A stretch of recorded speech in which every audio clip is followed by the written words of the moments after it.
대전 도시철도 2호선인 트램 역시 기대만큼 속도를 내지 못하고 있습니다. 당장 내년까지 설계를 마치고 착공을 해야 2027년에 예정대로 개통할 수가 있는데 전력 공급 방식조차 결론을 내지 못하고 있습니다. 그나마 배터리를 충전해 달리고 일부 구간은 전기선을 설치하는 방안이 유력합니다. 김태욱 기자입니다. 도시철도 2호선 트램의 전기 공급 방식을 놓고 고민을 거듭한 대전시. 충전된 배터리의 힘으로 달리고 일부 구간은 공중에 전기선을 설치하는 배터리와 가선 혼용으로 사실상 기울었습니다. 앞서 용역에서도 이 방식이 대전에 가장 유리하다고 제시된 것으로 알려졌습니다.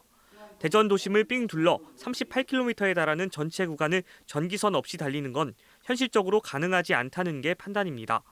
문제는 최적의 방식이 이미 올해 초에도 나와 있었다는 겁니다. 지난 2월 전문가 토론회에서 배터리 방식의 3분의 1 정도 전기선을 놓는 게 적합하다고 했는데도 지난 10월 유럽 출장에서 바닥에서 전기를 공급하는 APS 방식과 정류장에서 급속 충전하는 슈퍼캡을 검토하더니 다시 배터리 방식으로 돌아왔습니다.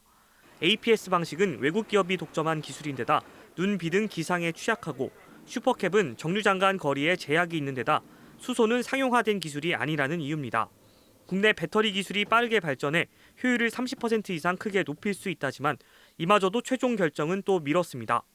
최종적으로는 전문가들이 참여하는 그 기술위원회나 이런 형식을 통해서 그거에 대한 문제점이라든지 보완점 이런 것들이 있는지 여부를 한 번 더 거르고 나서 이미 기본 설계가 진행 중인 상황에 급전 방식 결정조차 해를 넘기는 셈이어서 내년 말로 예정된 착공이 가능할지 의문입니다. 대중교통 미래를 결정하는 만큼 신중한 결정은 중요하지만 어쨌든 기존에 그 로드맵이 있고 일정이 있는데 이것들이 왜 밀렸는지 왜 결정이 안 되는지 시민들 입장에서는 걱정이 될 수밖에 없는 거거든요.